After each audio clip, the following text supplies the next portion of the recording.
Awesome. So I'm going to try and run through this really fast because I know we've got a little late start. So really the topic for today that I wanted to talk about is reported versus observed behavior. A lot of user experience design, if you look back, design, even 10 years ago, a lot of it was done what was called sort of like genius design.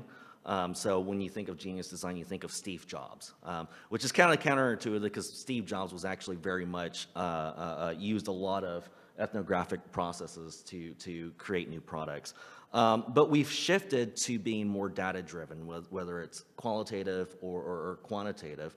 And that's not something that's new. Marketing uses a lot of quantitative and qualitative data as well to kind of figure out new products to pursue or new marketing segments to pursue.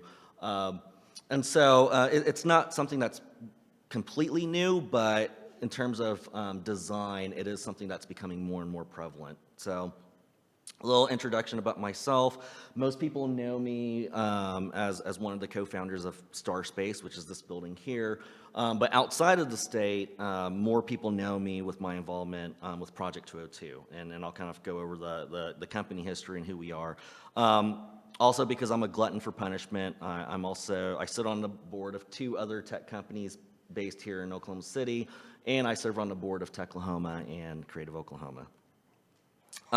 So I used to show this to kind of display visually all the different practices of user experience design, ranging from research and computer science, human-computer ergonomics, and everything in between.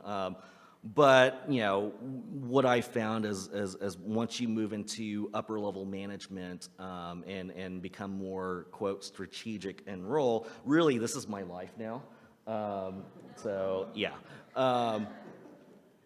So about Project 202. So we lead the world in strategy, UI design, development, and marketing. We're an end-to-end shop. So a lot of design companies like us, like Frog Design or IDEO, they don't actually do the complete end-to-end work. They don't actually build the ideas and the creations that they come up with. That's really one of our major differentiators, is that we do it all. Some of the companies that we worked for, and I have a couple of sort of slides that we can show some case studies, but we've been around for 14 years now under different names, but we've worked with some really incredible brands. I'd say about a quarter of these I've had the pleasure of actually being a part of in terms of projects that we've worked on. Currently 3 offices, Dallas, Seattle, and Austin. Oklahoma City used to be 5 people. I think now it's just myself. But we're looking to expand. So we're looking to expand in possibly in London or Amsterdam, and then also another office in New York, maybe one in Colorado. And so basically we drive digital transformations. There's a lot of companies that are trying to figure out how to become a more digital company. I had a conversation with some folks over at Kim Ray. They've been building oil pumps, the same oil pumps for the last 50 years, and for the first time now, they're having to figure out blockchain and IoT because they want to put sensors in these pumps now to really optimize the flow, right? So you have a lot of these companies that typically wouldn't be considered tech companies now having to try and figure things out, or they become like Kodak and they're no longer relevant. Basically, what drives me and our company is, and I think this picture kind of explains it all, is the Sunday experience versus the Monday experience. So most people today, when they're at home on Sundays, they have this great app on their phone, and it's a pleasure to use, and then they go to work on Monday, and that's what they get. And that doesn't seem like a big deal, but it's issues with that Monday experience that cost a lot of money. It can even cause things like Hawaii thinking that they're being attacked by North Korea. And that's exactly what happened. It was a design problem that caused that. So Our secret sauce, we center all of our designs and insights through people. We go watch people. We go into their homes. We go into their workplace. We have really smart people with PhDs in behavior psychology and ethnography and anthropology. So these are people who understand people, their motivations, why they do the things that they do, and we go and study them. Sometimes it's really creepy because we're in the home, and sometimes they get into an argument with their significant other, and we're just kind of sitting there like, should we go? Like what? So that's what we do. And it's really to ensure that we're building the right thing. And that's what we're all about. Gartner, there's two ways to get Gartner to notice you. Either they find you or you pay them. So fortunately for us, they found us. And there's been a number of articles about our methodology that people have said will be sort of the way moving forward for building software and building products. And really, it's all about building the right thing, the right way, the first time. So more than 60% of businesses don't understand just even the basic truths of their customers. And one of the case studies recently that I was a part of, a major financial institution that builds core systems for banks was trying to help banks figure out why why there's a drop-off in people signing up for checking accounts. The basic truth is most people under the age of 28 don't even know what a CD is. And if you say certificate of deposit, they still don't know what that is. They're afraid of what APR stands for. I mean, people are just less savvy about money. But not only that, people that we observed that were the ages of 24 or under, when we asked them to get a bank account, the first place they went to was the iOS store. Because they use PayPal, they use Venmo. So to them, those are the closest things to banking. So why wouldn't they go to the App Store to find a bank, right? And so it's these insights that no one reports. It's this difference between reported and observed. I mean, if someone reports to you, they're not going to say that. But if you observe them launching the App Store first, that's an unreported truth. $600 billion is wasted on a lack of understanding. And this is really in terms of software. And it's usually due to poor requirements definition. So if you understand who builds requirements, it's usually like project managers or executives. They sit in the boardroom for hours, they come up with a bunch of requirements, and then they tell their team to go build it, right? And usually doesn't lead to success. So some of the things that we're known for, we actually are still working with Southwest Airlines, but the ticketing gate scheduling system for Southwest Airlines, the Logitech Harmony One remote control. If you go to some of the Lowe's around the country, there's like a home builder kiosk in some of those places, so we helped build that. And then we did a prototype in-car sort of like dash media player for SiriusXM. And then there's actually a Fast Company article about our work with Southwest Airlines. Again, that was a pretty good project where we sent our researchers out onto the tarmac.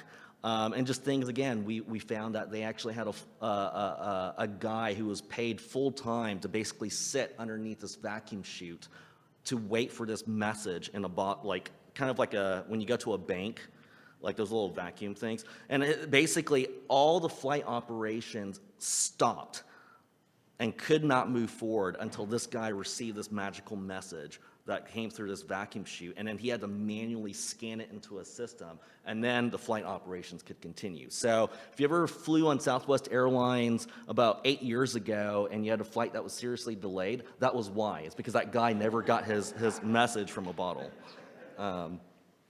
So FedEx, helping them to rethink the in-store and online experience. Cash America, this is another thing where we sent, they wanted to redesign a unified inventory system. We sent our researchers out. Our researchers came back very scared. Because if you know about Cash America, they're not in the best locations. They witnessed, I think, 2 stores being robbed.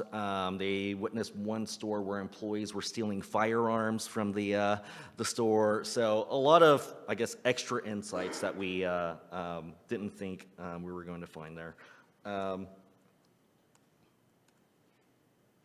And then, actually, this is fairly new. 7-Eleven released their new delivery app, so we had a large part in that. When they first approached us, we actually told them, don't do delivery, because you're kind of late to the game for that. They didn't want to listen. They did it anyway, so we helped with that initiative. So, I have a video here. This is actually an old video. It's called Satisfying the Cat, and it kind of speaks to why design research is important. When I design a website, I don't work directly for the people who are supposed to actually use it. In other words, as a user experience designer, I'm in the business of selling cat food. The cats are not my clients. They don't hire me. They don't know I exist. But the cats are the ones I ultimately have to satisfy. In the web world, satisfying the cat is called user-centered design. In the cat food world, it's called staying in business. The cats are Larry in Bakersfield and Melinda in Tulsa. The cat food is the site and every ingredient in it. The party who actually buys my cat food is the cat's owner, my client, the executives, the stakeholders, whoever is in the position to give me projects, approve my work, and set it out for the cat. Oh yeah, and there's one other player, the factory. That's the developers. As a maker of cat food, there are 3 big mistakes I have to avoid. The first big mistake is to put the owner first. Now, I need to tread carefully here. I certainly need to satisfy the owner too. After all, if the owner's not happy, everything grinds to a halt. But if all I do is give the owner or the factory what they want, with little or no regard for the cat, then chances are the cat's not going to eat the food. And if the cat doesn't eat the food, how long is the owner going to remain satisfied? How well have I really served the owner? What the owner wants and likes and thinks is very important, but only once we're sure we've satisfied the cat. The second big mistake for a web designer, the cat food maker, is to imagine that the cats are like me. I love strawberries and chocolate. Cats don't. They love mice. I don't. I'm not a cat, and neither is the owner or the factory. So our own tastes and opinions and agendas come in a distant second to the cats. To be a good cat food maker, I have to absorb as much research as possible about what cats need and want and like. What I like is irrelevant. The third big mistake is to imagine that the owner or I can compel the cat to do what we want. Cats don't obey. They have zero interest in what we want them to do. The only way we'll ever get the cat to do anything we want is by understanding the cat's own motivations and skillfully playing on them by providing what the cat itself wants and needs. In the end, if the cat won't eat the food, then nothing else really matters. Sooner or later, the owner is going to have to either buy different cat food or lose the cat. The stakes really are that high. So, as a designer of websites, I have to make jolly well sure that I satisfy the cat first, remember that I'm not a cat, and find ways to play on the cat's own motivations. Only then does everybody win.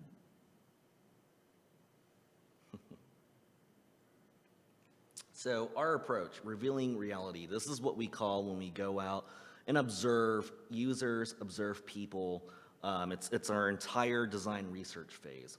And so today I wanted to focus on contextual inquiries. Contextual inquiries are basically observations and contextual interviews. So we interview people in their habitat, so to speak. And so it could be in the workplace, it could be out in the field, it could be out in the home.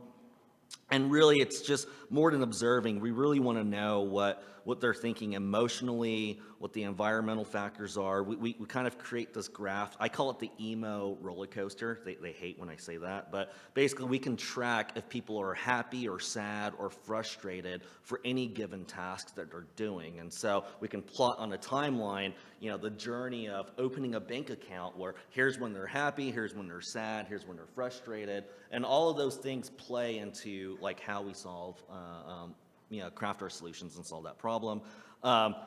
Harvard Business did a study where they said basically 75 to 95% of new products fail, and usually when they ask those fails companies why, it's usually because of this statement: we haven't done the research yet. They just kind of went out, created this product, didn't actually do their due diligence. The New York Times, when they launched their Spanish edition, they actually invested a lot of time in the same research. And so what they found with the qualitative research is that Spanish bilingual customers, when it came to hard news, they actually trusted news that was written in English as opposed to Spanish. So if they had just gone ahead and did everything in Spanish, they wouldn't have had the same credibility as some of the sources that were written in English. And so they actually ended up with a newspaper that had some parts that was written in English, and then the rest was written in Spanish, depending on if it was considered hard news or entertainment. So again, like all those insights that you don't get, if someone simply reported it to you. Uber, I know, there's mixed feelings about Uber, but one of the reasons why Uber was able to really rapidly grow was that instead of doing surveys or interviews, they would actually hire researchers to take Uber rides randomly and experience the ride themselves, and then experience the pain points of customers or even the drivers. And so there's always this argument or talk, what's the difference between qualitative and quantitative? Really, at the end of the day, qualitative research answers the how and why, and quantitative answers what and how many. Sometimes you'll have a lot of quantitative researchers will say, well, qualitative research doesn't have statistical significance. And then my answer is, well, if you build a bridge and you see a car fall off that bridge and they die, you don't have to see 1,000 other people to fall off that bridge and die to know that there's a problem, right? So that's the value of qualitative research. You're making a judgment call to immediately solve a problem that's observed with just even a sample size of one, right? It's a very informed way to quickly find answers. If you're Google and you're able to get statistical significance in like 10 seconds, great, but not every company has that much data pouring in. So usually for most companies, qualitative is often the better approach. Again, things that qualitative research is often asked to solve is really the why, right? So if you think about typical questions that web designers or companies that want answers or solutions for, some of the questions that they might ask is, well, no one's using our dashboard, or, why are so many customers having to call and get help with blank? And really what we want to solve with this research is why. Why, and towards the bottom, how, if it's an existing product. It's important that we observe people in their place of work. It reveals insights beyond just what's passively observable. So again, it goes back to their emotional state, their expectations. And it really gives us context. And it's also important we don't use research to validate designs that are already done. We've had companies who have created designs, and then they wanted us to do this research to basically back the solutions that they already created. And unfortunately, what they find is usually our research will go in and sort of actually completely demolish the designs that they had already invested in. So in context observations, really this is kind of an exercise. The first thing that we do is we go and it's like, well, what do you see? And so if you look here, it's a cube farm. The person has 2 monitors. See in the back, someone has their monitor stacked vertically. This person has papers all over, taped to his cubicle, and so why? Like, are those papers important? Why? Is there something in the system that is not providing him with enough information that this person has had to go tape paper on the cube wall? There's a banana on his desk, so he probably works through lunch. Maybe. So maybe this person's always real busy. And then right below his monitor, there's a calculator, like an old school calculator, right? Why does, and it's turned on. It's kind of hard to see in this picture, but it's actually turned on. So obviously this person needs this machine. I mean, there's a calculator in your computer, but this person might need to crunch numbers so much that he's dedicated an investment for a really fancy calculator, right? So these are all things that can help kind of shape this person's sort of work environment, what this person has to go through. It kind of help shapes, basically their day-to-day activity. Kind of relates to this, so 5 out of the 6 client groups that we observed in that area use 2 monitors, adding machines, so the calculator, either a cube or open workspace. And then the last bullet point we observed last minute was there was a locked room where all the reference numbers were being kept at, and they had to be secured in this locked room. And then we noticed a person with a broken ankle having to hobble over to this room to get the reference numbers to only go back to their cube and type it in, right? Again, things that the system's not providing. So, reported versus observed. And actually, I'm going to play another video, but basically, we interviewed this person, and this was actually a former employee did this video, but we basically asked her, hey, what's your drive to work like? And these were some of the bullet points that she gave us. Her drive's 18-minute one way, 5 minutes to get to the highway, she listens to NPR, takes the same route every day, and she always has water to drink. So that's basically what she reported. This is about a 6-minute video. We've kind of sped it up a little bit. If you want to take notes, that's fine, but basically the point of this is, basically watch everything that she does, what's going on in the video, because we saw like what she reported, so like how close to the report versus what you actually see here.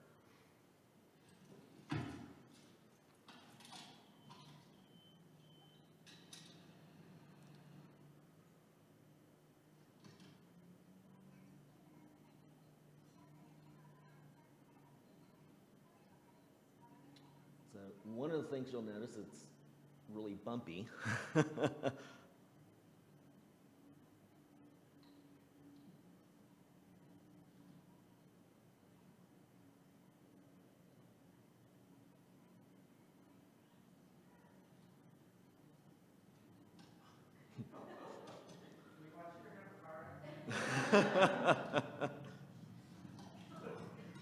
Yeah, after the fact, she said there was a lot of potholes in the road, which again, she never reported that the first time.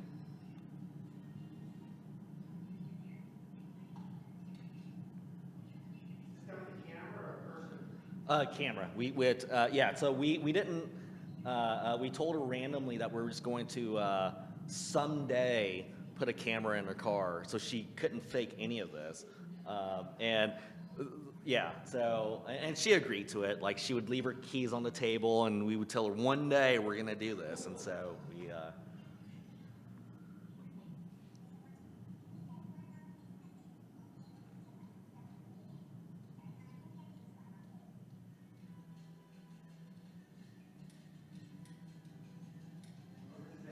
that double speed or triple speed? yeah, we sped it up. Yeah. I was going to say, she's really moving fast.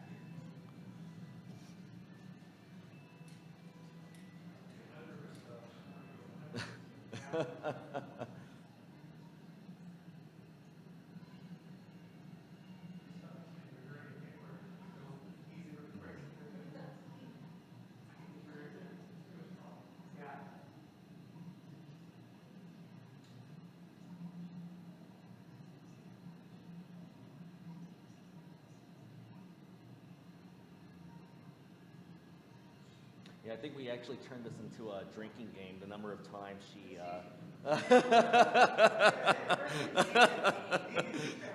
the on-steering wheel Yeah. control.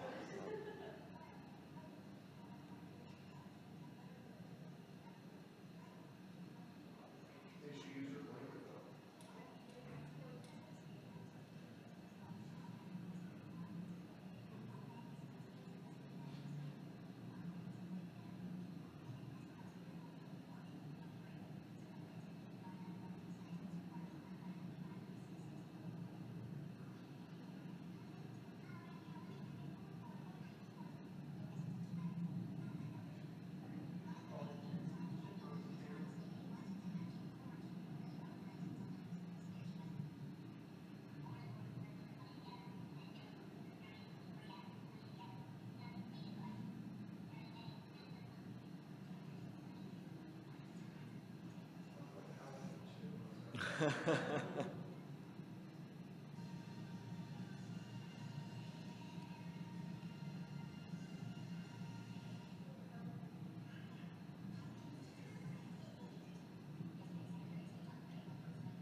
And I'll just go ahead and stop it right there. Um, so, just kind of observations, and there's probably tons more than this, but backs out of the garage, closes the door, continuously changes the radio station, like constantly. Drives over a bunch of potholes or curbs or something, and she even admitted like there's a bunch of construction going on. Multitasking at red lights, probably an understatement. I think towards the end she like was checking her receipts, and I think that's when she actually saw the camera. Like if you saw, she's like, oh crap, like. And then, there was actually 2 waters there. She checks her Fitbit. That was actually towards the end where she starts checking her Fitbit. So again, I mean, just even with the simple video recording her driving, there's more data that she didn't report that was observed, right? And that's kind of, again, kind of going back to the key of why observational data is so important. So we actually have a book. You can actually download it for free if you go to experience.project202.com. We have a kind of a summary of our methodology that goes beyond just contextual inquiries, but our journey mapping, affinity diagramming, all the way to our development. So yeah, you can follow me, my personal Twitter. I'm a foodie, so all I do is post pictures of food. Sorry. And then my Project 202, and then of course Starspace Ava posts some really, really great content on our Twitter. So that's it.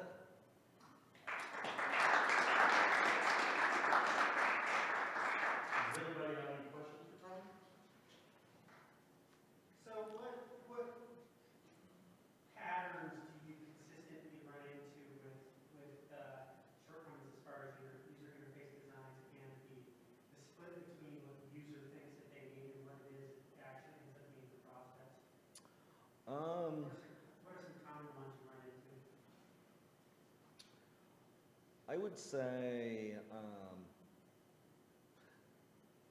less with users, but people building for the users. People are like, I think the general thing that we always have to overcome is, oh, we want it to work like Google. That's like I'm like, well, what do you mean by that? They're like, well, we just like a search box. And I'm like, well, but like, that doesn't work if you're a flight operations crew, So I would say that. I think also, I know designers, we typically want things to be minimal and clean and show only relevant data. But there's been a number of projects where we actually had to go the opposite. And actually one of those, so we about 8 years ago, this was before I was actually even part of the company, but they redesigned the trading app for Charles Schwab. And so the team created this really minimal sort of like trading platform. And when they went and validated and tested it, it validated horribly. And we didn't really get why. And so we went back to our researchers, and so they replayed the tapes and the data.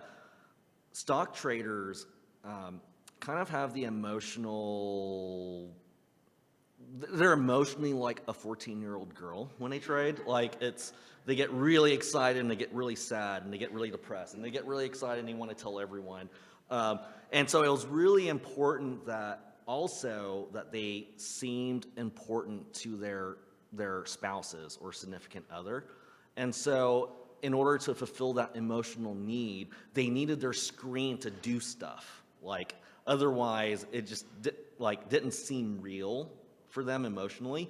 And so rather than just clutter the entire screen with useless junk, we added more data that would help them make more informed decisions. So like showing articles that was tied to maybe the stock that they're about to trade, or just relevant information that could help make informed decisions with tickers and everything to help give them that need to feel important, if that makes sense. So there's things like that, but one of the things that we really push with our junior designers is to kind of let your ego go and approach every design as if you don't know anything, right? Because if you come in with sort of conventional wisdom or best practices, you're already sort of bringing a bias and a solution that may be the wrong answer. So,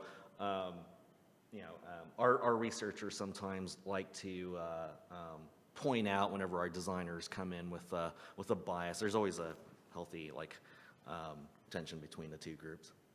So I don't know if that answers your question or not. Yeah. I have a couple questions, but to piggyback on his, how did you discover that? Like, in observation, there's probably no one that's going to say, I really wish there was more stuff on the screen with someone's spouse, or, Yeah. going to be impressed. So would it have been through verbal survey? It would be, so while observing, while people are doing things, our researchers, again, come from either a behavior psychology background or an anthropology background.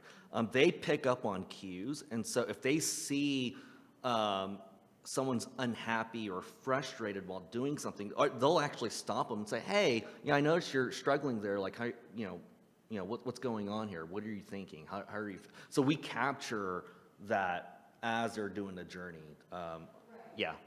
So we rely heavily on our really smart researchers to and they specialize in people. I mean, that's what they do. So. Well, I wonder if their subjects were actually admitting, or just saying, I really like to see your Sometimes that information just comes out naturally.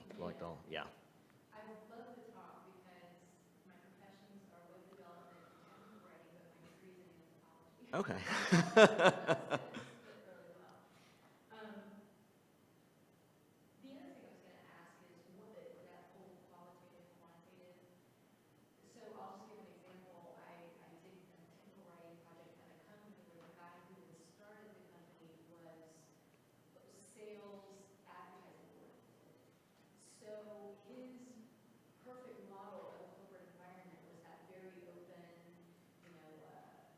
stand-up kiosks everywhere. And so for the technical writing team, we were like, there are times we've got to be able to Mhm. concentrate.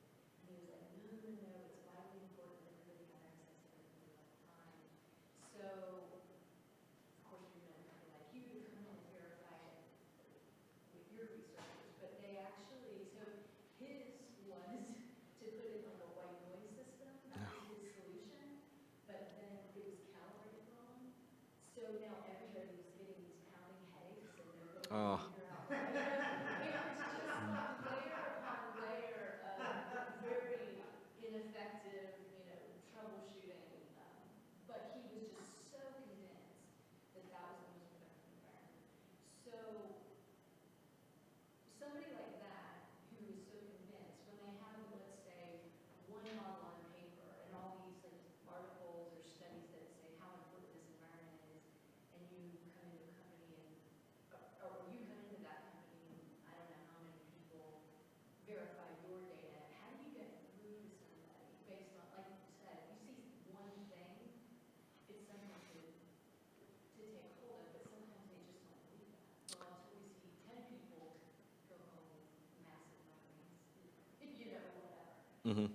Well,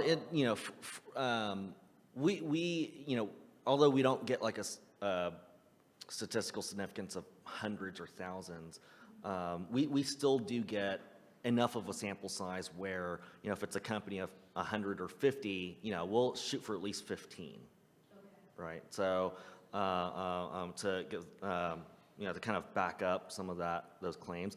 The quickest way to get people to kind of do an about face is when you play back audio clips of people struggling because of either bad software or bad environment. So I mean, that's kind of a powerful thing that we do when we do our research findings deck. We actually pull quotes of people. No, it's audio visual. We show everything. We even, there's a second part to it where we represent the opportunities that we think we could address and move forward with. But just in terms of the raw data, we don't ever present the raw data. We give it to them. But the deck is actually, we pull quotes, we show videos, we play audio clips. And so when you have a CIO, let's say, who spent 3 years and millions of dollars building the software that everyone hates, and he's like, no, everyone loves it, it's great. But then you play back audio clip after audio clip after audio clip of people basically saying it's the worst thing ever. They can't, they can try, but they'll be out of a job, right? I mean, yeah. So, and there's been a number of cases where we can't confirm or deny, but we've caused some awkward situations with people losing their jobs because of, our findings. Yeah.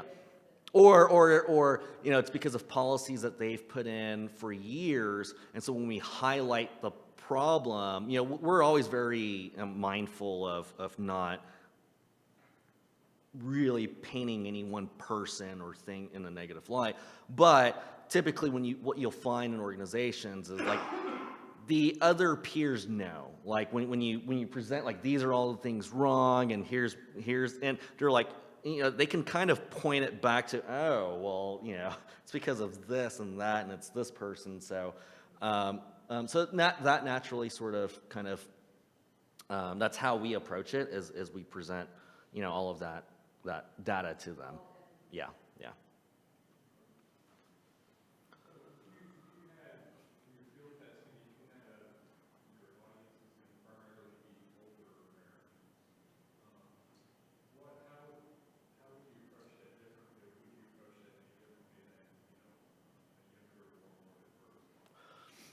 Initially, we start everything on the same sort of playing field. So we don't want to introduce unnecessary bias in how we test. So we try to treat it all the same. Now, if our stakeholders who own the project who own the project say, hey, are the older folks that you're going to, because of the nature of our business, they might be hard of hearing, or they might have disabilities, or so they'll usually inform us if we need to make a different approach, just because of the people that they serve, or solutions that they're building for. But otherwise, we try not to inject any of those biases if we can. In some cases, I mean, we've had I think we tested a mobile app with a group of older people, and we had, on one case, one of the participants got really angry because we basically their response is like, I'm 60 years old, I don't know how to use a damn phone, like what are, and so there was that. But then on the other hand, we've had the opposite, where we assumed that this person wasn't tech savvy, and then they felt offended. We're like, hey, just because I'm 60 years old doesn't mean I don't know how to use a phone. So because of that, we approach it, everything the same, and then we let them or the company, tweak our approach if necessary.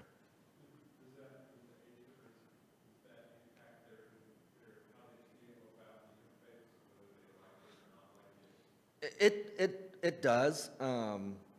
I think the thing that we found, millennials and older people have a lot more in common than they think. And that's kind of a unique thing that we're sort of noticing. But I think older audiences are quicker to just get on the phone. So if they have a problem, or if it's dealing with a bank, or if it's like a customer service issue or software, they're really comfortable just getting on the phone and calling someone. And so whatever you do online has to be easier than calling them on the phone. Well, if you have more and more companies that are trying to reduce costs by lowering call volume for self-serve, that kind of becomes a clash of interests there, right? So that's one issue. Versus, I think, not necessarily millennials, but I guess more of the Gen. What's in between the Gen Xers and the millennials? I forget what they're. The what? Zennials. Yeah, Zennials typically don't want to talk to anyone. Like, they if they could do everything online, like they'll spend 3 hours going through a process online than spending 2 minutes talking to someone on the phone. So it does sort of affect, if we're creating a solution and it has a broad reach, we have to meet the expectations for all the different, groups.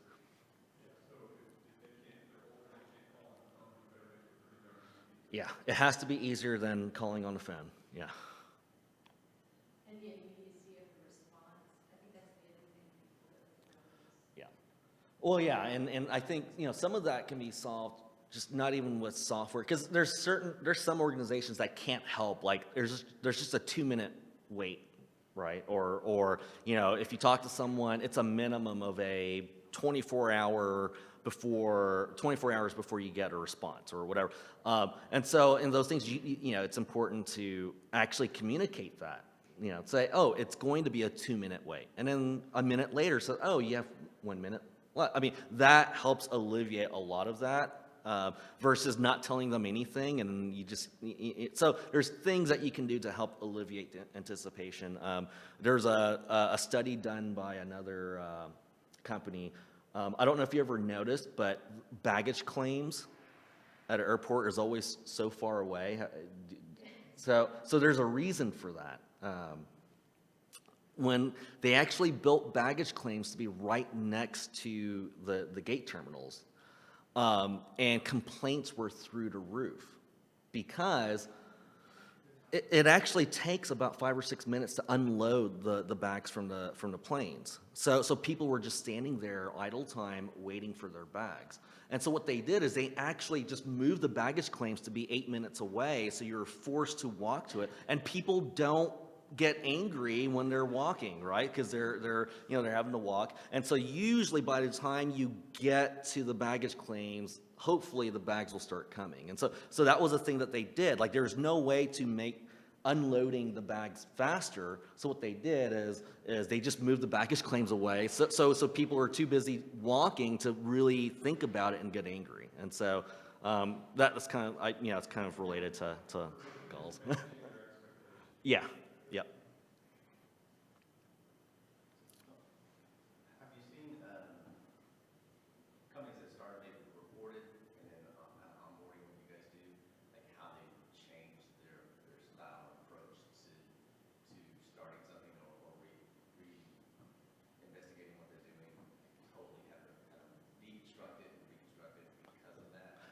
Yeah, I mean, there's been several orgs who now sort of integrated our methodology into their sort of process, so they're hiring their own researchers, and then there's been companies that after a restructure have basically kind of rebuilt from scratch systems that were previously done. And actually, another story I would have, and it kind of goes back to the thing that you talked about the workplace. So there was a fertility clinic that wanted to build a new facility, and a major sort of architectural firm in Texas known for building medical facilities were initially engaged to build that, design that structure. And the fertility clinic said, no, like we don't think this is the right answer. And basically, if you ever go to any medical facility, it's always this mecca of science, bright lights, tall ceilings. And so we're not an architectural company at all, but they came to us, said, hey, we really think they have the wrong answer. Can you come in and do your research? We're like, sure, we'll give it a shot. And what we found is that fertility clinics, no one wants to go to a fertility clinic, right? It's like you're only there because you have to be there, and it's a really sensitive topic, right? So having bright ceilings, bright lights with a huge hallway and a receptionist, that's like the wrong approach. Like, yeah, I mean, what we found is that really you want your fertility clinics to be a house. You want to treat it like fine dining. You want dark lights. You want it to be cozy. You want a greeter at the door. You want someone to tell you that everything's going to be okay. You don't want it to feel like a hospital or a clinic. It's like going to therapy, right? Like you want it to be a lot more intimate. So we came back with those findings, and they loved it. They went back to their architectural company and said, this is what we're doing. As a result of that, the architecture company hired their first ethnographic researcher. Don't know what to do with her, but they hired her because of us. And she's just like, I don't know, so yeah. All right, well, thank you, Tom. Awesome.